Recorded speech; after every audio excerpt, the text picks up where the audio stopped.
Bueno, el lupus es conocido desde hace muchos años atrás. El primero en descubrir este tipo de enfermedad fue el doctor Cazenave y lo llamó lupus por las manchas y marcas que dejaba a nivel de la piel en forma de lobo, el antifaz famoso, etc., ¿no? Luego de esto vino Sir William Hopkins, el cual dividió y estudió un poco más a fondo el lupus y los dividió tanto en el lupus eritematoso sistémico y el lupus discoide. Ese primero vendría a ser el más común. El más común y el más complicado, ¿no? Bueno, es una enfermedad que ataca todo el sistema inmunológico, como bien lo dijeron, por una alteración de origen genética y multifactorial. Digo genética porque es heredofamiliar, por eso también se habla de que no se puede curar, porque si queríamos curar, tendríamos que volver a hacer nacer al paciente, claro, y borrar toda la memoria genética. Actualmente hay estudios de anticuerpos monoclonales que están viendo la posibilidad de borrar la memoria genética. ¿Qué cosa es lo importante? Pero eso aclárame, doctor. Esto sí es de orden genético. Es genético. Hereditario. Exclusivamente hereditario. Y multifactorial. Ajá. ¿Por qué? Porque interviene muchos factores, como ser el sexo, ajá, hormonal, ¿no? Y la actividad del medio ambiente. Enfermedades recidivantes infecciosas podrían activar el lupus. En otros países se sacan perfiles genéticos.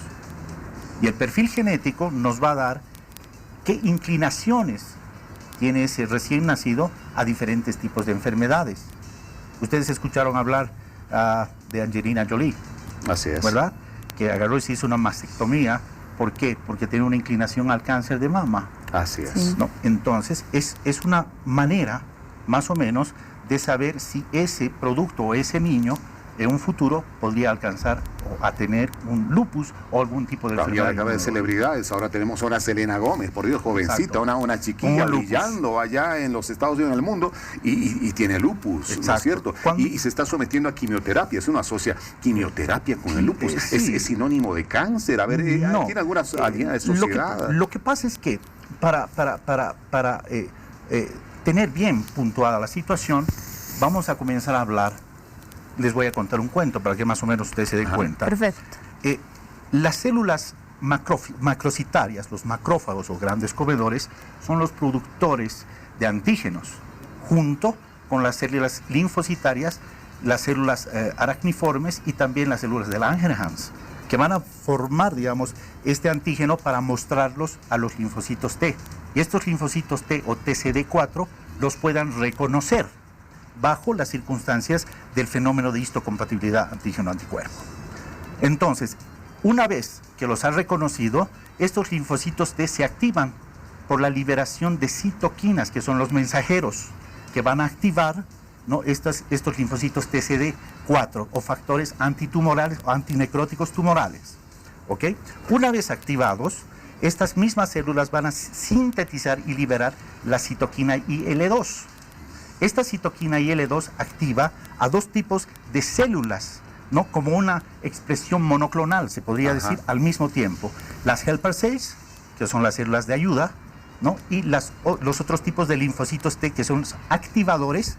En este caso, los más comunes son los citotóxicos. Muy bien. Una vez de que este sistema funciona mal porque no hay un reconocimiento, entonces existe que el sistema inmunológico comienza una autoagresión a la misma persona, dañando los sistemas, fuera de dañar también el sistema articular, las articulaciones, daño de tejidos sanos, etcétera, que causando inflamación, etcétera, y la degeneración, más que todo renal, y también del sistema vascular, como también cardíaco, ¿no? Ahora, doctor, usted nos hablaba de que existen varios factores que pueden contribuir al desarrollo de esta enfermedad. Exacto. ¿Esos factores se encuentran en los distintos tipos de lupus o pueden variar de acuerdo al tipo de lupus que estemos hablando? Podrían variar de acuerdo al tipo de lupus, ¿no?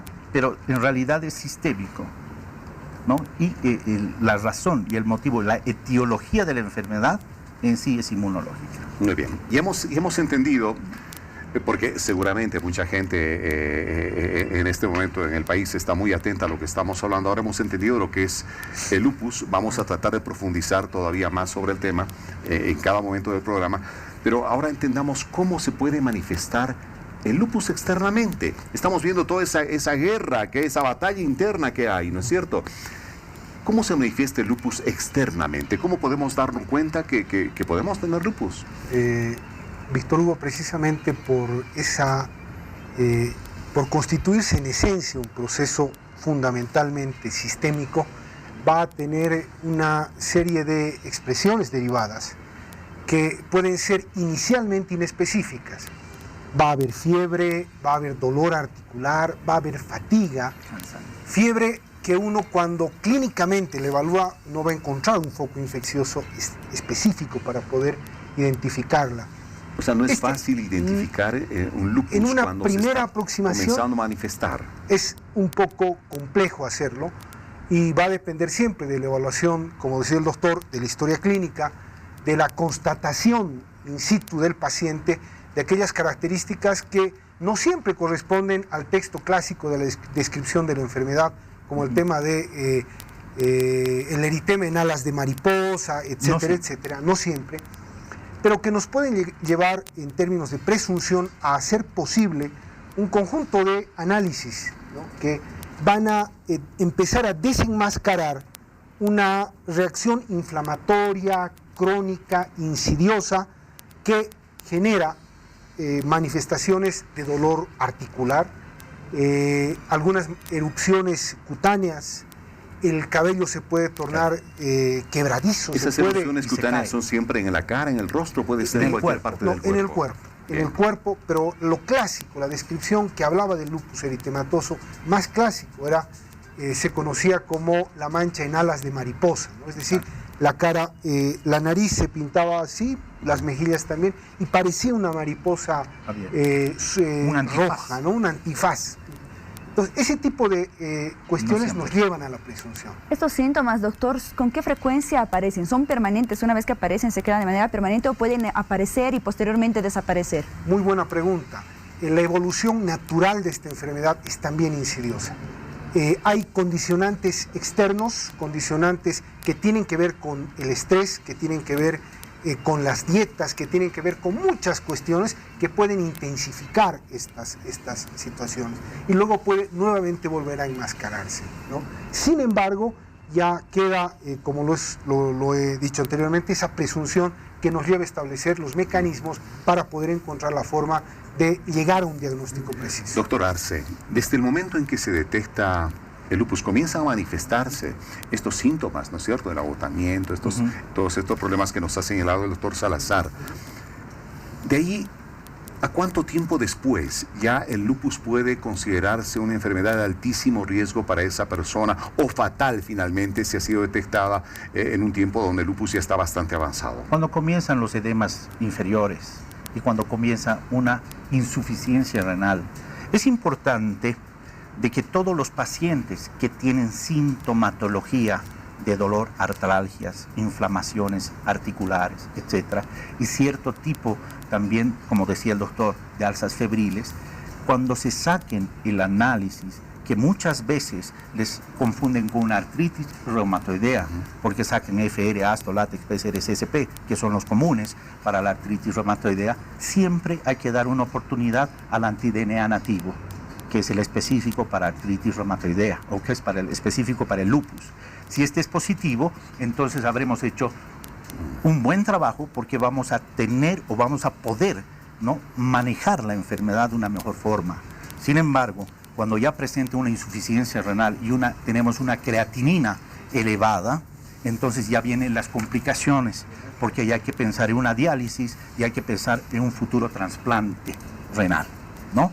Sin embargo, es importante estos puntos que estoy dando, ¿no?, porque esto va a impedir, ¿no?, de que tengamos pacientes ya con un lupus avanzado, ¿no? Sacar los análisis a tiempo, un anti-DNA nativo, una creatinina, ¿no?, que nos va a dar la función renal, etcétera. Estos son factores importantes. Lo que dijo el doctor también es muy cierto del tema de la caída del cabello.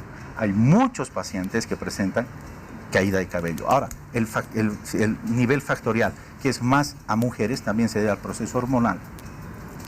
Bueno, doctor, precisamente lo que usted decía, ¿en qué momento se puede llegar a entender de que ya el lupus ha llegado a un grado de avance tal en que ya no se puede hacer más nada por mucho esfuerzo que haga el doctor, por mucho esfuerzo que la medicina haga para ponerse manifiesto con todas sus evoluciones?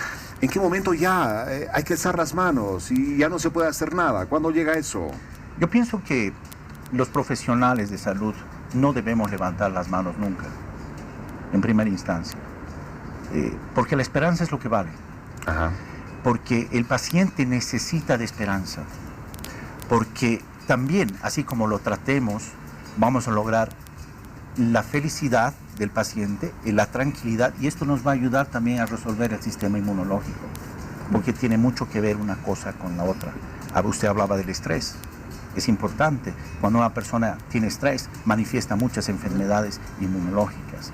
Sin embargo, cuando ya tenemos una insuficiencia renal, no que ya sea de 2, por decirle de acuerdo a una creatinina, tenemos proteinuria elevada, que eso quiere decir que cuando el paciente orina hay proteínas, eso quiere decir que la presión útil de filtración glomerular no está yendo bien, el PUF está alterado. PUF significa presión útil de filtración glomerular, ¿no? Que el riñón está entrando a una insuficiencia renal. La creatinina está alterada. Saben que toda la sangre pasa por los riñones, ¿no? Y los riñones la filtran, ¿verdad? Entonces, cuando el riñón comienza a filtrar mal, la creatinina, ¿no?, está elevada. Eso quiere decir que hay proteínas en sangre que han sido filtradas. Y también se demuestra en el análisis de orina normal, ¿no?, que hay proteinuria. Entonces, esto va a manifestar edema en miembros inferiores. Hay un Godet positivo, ¿no? Pero a diferencia de los edemas causados por la artritis, por el lupus, que tienen una tetrada de Celsius, calor, rubor, tumor, dolor, porque es un edema caliente, este edema producido por la insuficiencia renal es frío, ¿no? Y es a nivel bimalleolar, en el tobillo, en ambos tobillos. Nosotros apretamos y vemos un Godet y a veces sube hasta arriba.